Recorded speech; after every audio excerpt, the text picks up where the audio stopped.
Most entrepreneurs build systems backwards. They document what they're already doing instead of designing what should be happening. That's why you end up with a 50-page manual on how to answer the fucking phone while your business burns down around you.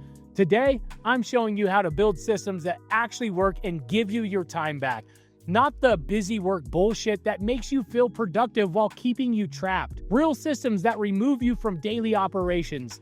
What I reveal about delegation can literally take your 80-hour work week and cut it in half. But most business owners are too addicted to being needed to do it. Here's what I discovered after watching hundreds of businesses build systems the wrong way. They start by documenting their current mess instead of designing what should actually happen. So you end up with systems that make you busier, not freer. But the businesses that actually scale, they build systems backwards from the outcome that they want. They ask, what would it look like if it worked perfectly without me? And then they design the process to get there.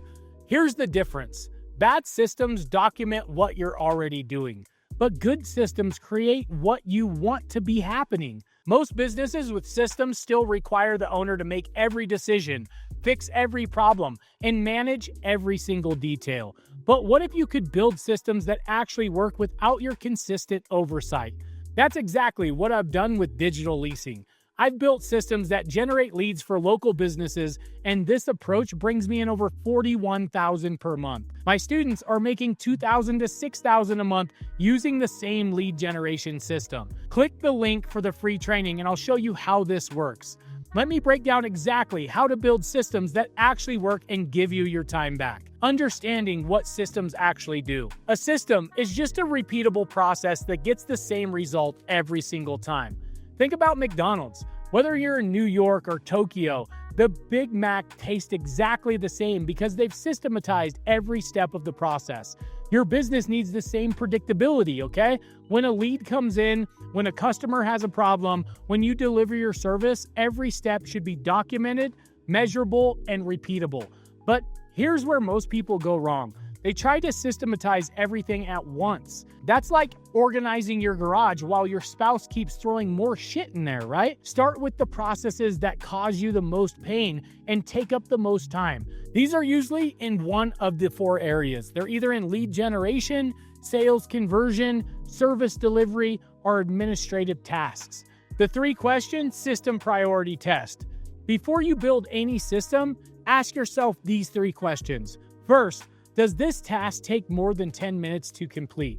If it's a quick one-off thing, don't waste time systematizing it, okay? Second, do I or my team do this more than once per month? If it's something you rarely do, your time is better spent elsewhere, right? Third, would my business suffer if this wasn't done correctly? This helps you kind of prioritize which systems to build first. If you answer yes to all 3, you've found something worth systematizing. Build your lead generation system. Let's start with the most important system in any business, guys. How you generate new customers. Most businesses have zero predictability here. Sometimes they get 5 leads a week. Sometimes they get none.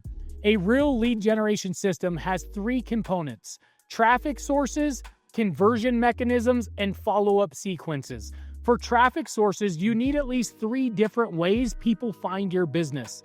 Document for yourself exactly how each source works and what you're doing to maintain them. For conversion mechanisms, guys, you need clear processes for how leads become prospects, okay? What happens when somebody fills out your contact form? How quickly do you respond? What's your follow-up sequence, right? The follow-up sequence is where most businesses die. Someone expresses interest in your stuff, right? You send them one email, they don't respond, and you forget all about them. Meanwhile, they're comparing options for 3 weeks before even making the decision. So you gotta document your entire follow-up process. Like day 1, send this email, right? Day 3, make this phone call. Day 7, send out this case study to them. Day 14, offer this consultation, right? Make it systematic and you'll convert 40% more leads with the same exact effort. Creating your sales conversion system. Sales shouldn't be a mystery. It shouldn't depend on whether you had, your Wheaties for the morning or your Mercury is in retrograde for the month, right? So start by documenting your most successful sales conversations.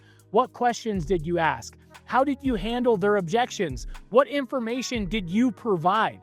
What was the flow of that conversation? And then create frameworks for common scenarios. You don't need to sound like a telemarketer, but you should cover the same key points every single time. Maybe you always walk the property first, then you ask about their timeline, then you explain your process and pricing. Having a consistent approach means every potential customer gets your best presentation, not whatever version just shows up for that day. So you got to document your pricing presentation, how you present options, right? How you handle price objections, what payment terms you offer. When someone says they'll need to think about it, what's your response? The goal here isn't to sound scripted, okay? The goal is to ensure that every prospect gets your best sales process, not whatever version just shows up for the day for you. Systematizing service delivery. This is where most businesses create the biggest freaking mess, okay? Service delivery is often just figure it out as we go, right? Which creates inconsistent results and unhappy customers. So break your service into phases, okay? For a marketing agency, it might be discovery, strategy development, implementation, right? And then reporting. For a contractor, though, it might be estimate, right? Planning, execution, final walkthroughs. But you got to document what happens in each one of these phases, okay? What deliverables do you provide? What information do you need from the client? How long should each phase take? What does success look like? Create templates for everything, guys. Email templates for different phases of the project. Checklists for each type of service that you provide. Status update formats that keep clients informed, right? The more predictable your service delivery, then the easier it is to manage client expectations, and the less likely you're going to have scope creep or unhappy customers. Administrative systems that actually save time. Admin work is like that relative who visits for the weekend, guys, and stays for freaking 6 months. It slowly destroys everything that you care about. Start with your invoicing system, right? When do invoices go out? What payment terms do you offer? How do you handle late payments? Document every step and automate what you can. Create a client communication system here. How often do you update clients on their progress? Who's responsible for sending them out, right? Systematize all your scheduling. Block out time for different types of work. Batch similar activities together. The goal here is to make administrative work as brainless as possible so you can focus your mental energy on actually growing your business. The technology stack that supports your system. You don't need expansive softwares to build effective systems, okay? You need the right tools for the right jobs, and simpler is usually better here. For documentation, start with whatever you're comfortable using. The goal is having one central place where all your processes live and everyone on your team can access them. For project management, you need something that tracks what needs to be done, who's responsible for it, and when it's due. This keeps projects moving forward and prevents things from falling through the cracks. For customer management, you need a way to track leads, follow up consistently, and measure your results. So this ensures that no potential customer gets forgotten and that you can see what's actually working. For communication, establish clear channels for different types of information. Have designated ways for urgent issues or routine updates and formal documentation. The key here is integration and simplification, okay?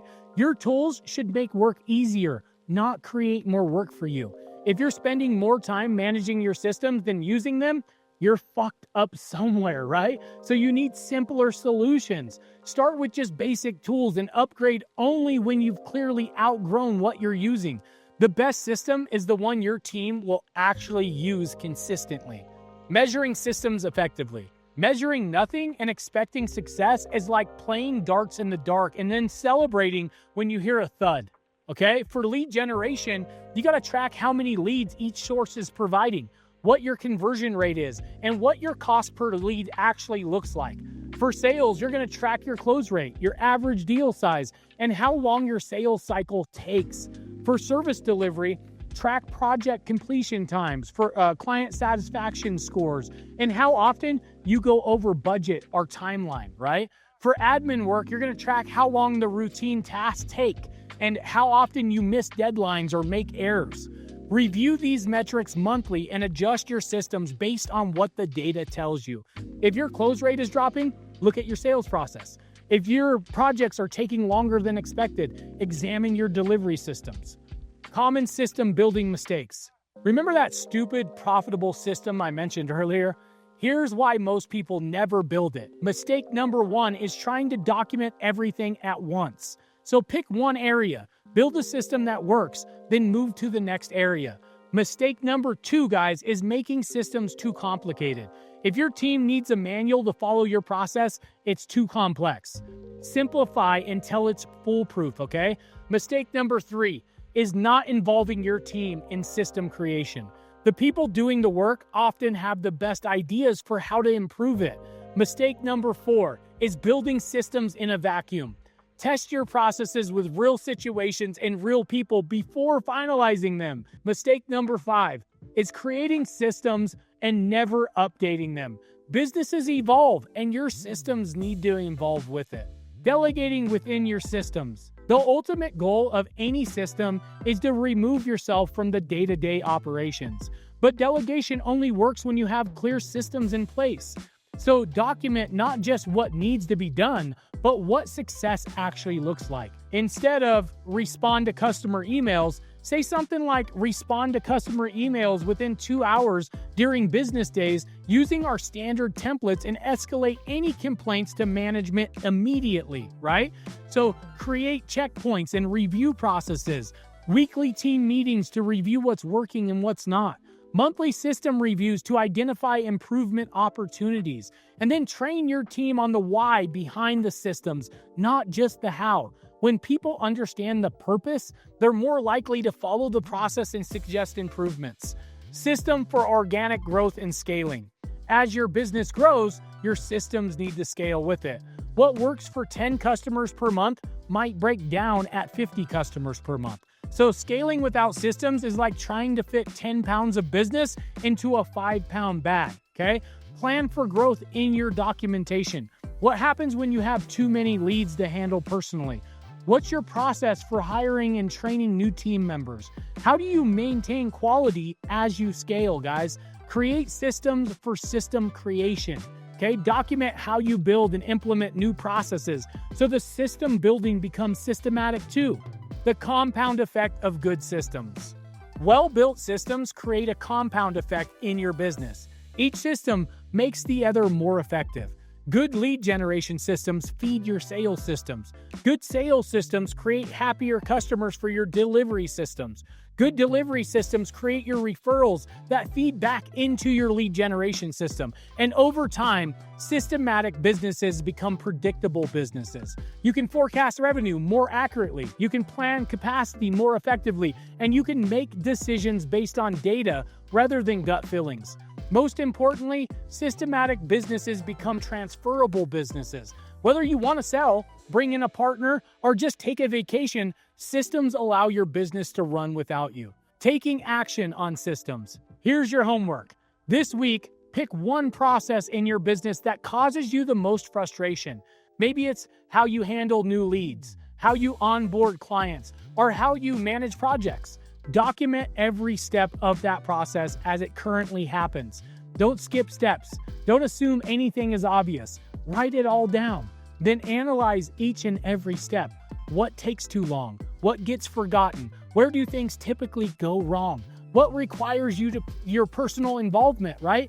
And then redesign the process to eliminate all those bottlenecks, reduce the errors for you, and minimize your involvement, okay? Test the new process for 2 weeks, guys, then document the final version. Once that system is working smoothly, move to the next frustrating process. Building systems isn't glamorous work, but it's the foundation of every scalable business. The entrepreneurs who take the time to build proper systems today are the ones who have the freedom tomorrow. Now, everything I've shared with you works for traditional businesses, but there's still a fundamental limitation. Even the best systems in service-based businesses still require your consistent involvement. You might reduce your hours, but you can't eliminate them completely. That's why I shifted to digital leasing. I built systems that generate leads for local businesses like plumbers, roofers, electricians, and they pay me monthly for those leads. This lead generation system has generated over $41,000 per month for me, and my students are building similar systems that bring in $2,000 to $6,000 a month. If you want to see exactly how this lead generation system works, watch the free training. I'll walk you through the exact process my students use to build these systems for local businesses. Click the link for the free training and discover how to build systems that actually buy back your time. Quit treating your business like a science experiment and start treating it like the money-making machine it should be.